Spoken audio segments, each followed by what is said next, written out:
Get. I'm Alex Jones. I want all of you good guys to live to fight another day. Call 1-800-409-5633 or check it out on the web at efoodsdirect.com. Again, that number, 1-800-409-5633.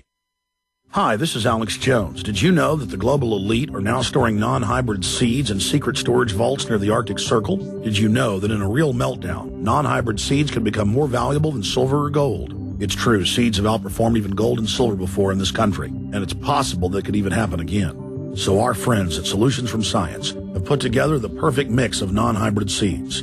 They call it a survival seed bank, and it can produce an endless supply of nutrient-dense food for you and your family. And here's the best part. These seeds have not been genetically modified in any way, and you actually get enough seeds to plant a full-acre crisis garden. So visit them today at survivalseedbank.com. That's survivalseedbank.com, or give them a call at 877-327-0365. That's 877-327-0365. Remember, in a real crisis, non-hybrid seeds are the ultimate barter item. This is Alex Jones for survivalseedbank.com.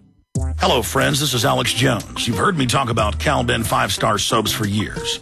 This is an American-made product of the highest quality and compares to nothing you will find in stores. You can buy factory direct, shipped via UPS right to your door. Check them out on the web at 5starsoap.com or call 800-340-7091. Take my word for it. Once you've used Pure Soap, you won't buy anything else. Since 1947, Cal-Ben Soap Company has been showing consumers that soap can be tough on dirt and gentle on the environment. Buy American and stay clean, as well as support InfoWars. Visit 5starsoap.com today or call 1-800-340-7091. Well, Marty, what do you have to say?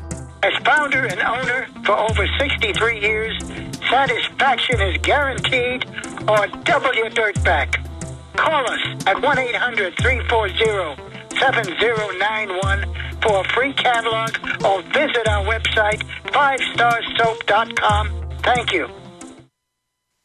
I have a message from the Tea Party. We've come to take our government back. There's a rising tide on the right. I think the government's too big. Voiced not just by extremists, but by recruits from the neighborhood. Our president is a liar. The Tea Party is determined to take power. What does that mean for America? We are in deep tyranny. Deep. I'm Chris Matthews with a hard look at the rise of the new right. Premieres June 16th at 7 on MSNBC. Now, they shot interviews with me about 3 months ago. They said it was coming up in April. That's when I believe they were going to launch their demonization campaign to the Patriot movement. You've seen it start. And they're now launching their nationwide movement against Rand Paul because they know that he's in position to easily win the presidency in 2012 if he wins the Senate. Rand Paul is, or his father, as Alan and others have pointed out. And so they know they can't beat him in Kentucky if people donate and support the campaign. They're afraid of a Tea Party type candidate nationwide. And you hear Matthews, what does it mean? They want to take power. Like they're revolutionaries and it cuts to guys with guns. Well, in America, the people do take power in the political process. We are the people. We are the government. But they're trying to act like it's just incredibly horrifying and, oh, so dangerous. And there's all these specials on HBO and PBS and MSNBC and CNN coming out with yours truly, as you saw me in the promo. I mean, how dare I say we're going into deep tyranny? How dare we say Obama's a liar? I've got a bunch of mainstream, even liberal articles today where they admit, okay, there are death panels. Okay, they are going to ration care. Well, they said they were. I mean, you know, the stinking insurance companies wrote the bill. Bob Chapman. Boy, that really capsulizes it. Plus, is it 14 or 19, one or the other, increases in taxes. And I can assure you they are going to use euthanasia. First, you'll be offered the option. And then, if you don't accept it, care will be withheld. And that's a big thing because in the last year and a half of life, about 80% of a whole lifetime of medical bills comes due because you're ill. And they want to do away with that, so they do away with the subject. And that's a very, very important part of what I call a euthanasia bill. And we know Northern European countries already do this. We know Tom Daschle, who wrote the bill, wrote a book admitting it. We've got the White House Chief of Staff's brother who's on the board saying you don't deserve health care. That's right. There's a usefulness to people that ranges from perhaps 22 to 62. And after that, you're useless unless you keep on working.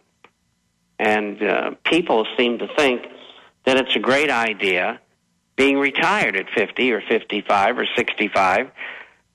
I can't think of anything more deplorable, but that's not the point. I mean, right now in Greece and in Spain, they're fighting over, I don't want to have to retire at 62 or 65.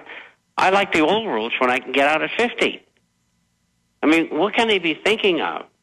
The idleness of the body and the brain, because they don't have enough funds to be able to live the way they want to, unless they want to get another job. Well, that also plays into the bankers' plan to get the countries deep in debt when you've got all these people wanting to retire at 50. It's just incredible. Let's go to some phone calls. Don in Hawaii, you're on the air with Bob Chapman. Go ahead. Yeah, hey, Bob. I got a two-part question about gold and inflation. Go ahead. Okay. I'm wondering that just I'd just like to have somebody explain. To me, it seems like gold might be overvalued or not, or at least fairly valued when you consider that it's gone up 30 times since 1971 when it was about $40, and it's gone up about 4 to 4.5 to 5 times in the last 10 years since 2000. But prices of goods and services, and I mean, I can't think of any prices of anything that's gone up even nearly that much on either one of those, since 1971 or since the last 10 years. Well, I'd like to comment on this. Hold on, Don. We're going to hold you if we need to, but I want to get his take. But look, we're talking about versus the currency. Since 1913, the dollar, according to most economists, has lost 97 cents. Others are now saying more like 98 cents of its value. We had no inflation up until about 1900 in 150-something years of this country. And then since then, we've had 97 or more % reduction in the dollar. So versus the currency, gold should be $2,400-$2,500. That's what all the mainline economists say. And so, yeah, you've seen gold run up quite a bit. And they've tried to keep a few staples down. But if you don't see automobiles, fuel, a cup of coffee when I was a kid was a nickel. Now it's $1.50. I think you're looking at cooked inflation numbers, and they cook those. Bob, give them your take. Well, the figures you've given are correct, and it is around 2,400, and that's the inflation rate officially since 1980. Now, what is the unofficial rate, the real rate? Because in 1980 and then onward, they Mickey Moused all the figures. They keep on changing them. The levels of comparison change. You have things in there like the birth-death ratio, which I'm sure the gentleman probably doesn't know what it is. And all of these things that distort things. And so the real rate of inflation since 1980 should put gold somewhere between $7,100 and $7,500 an ounce. And I'm not the only one who's saying that. Well, let's expand on that, though. They say we've got 9.8 unemployment, and every private firm out there says it's 22 to 23%. So, again, Don, qualify your question or flesh it out. I mean, what exactly are you asking here? Well, okay, like you said, that's against the dollar, the currency. Well, prices of goods and services are priced in the currency. And I'm saying, don't even look at any inflation figures or anything. That doesn't even matter. I'm just saying that in those two time periods, the last 10 years, gold up 4 times. Since 1971, gold up 30 times.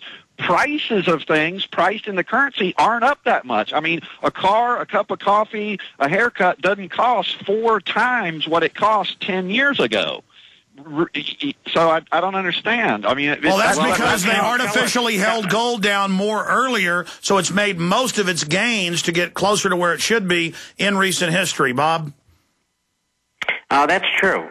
And but the alternative is, why are people paying $1,200 an ounce for gold?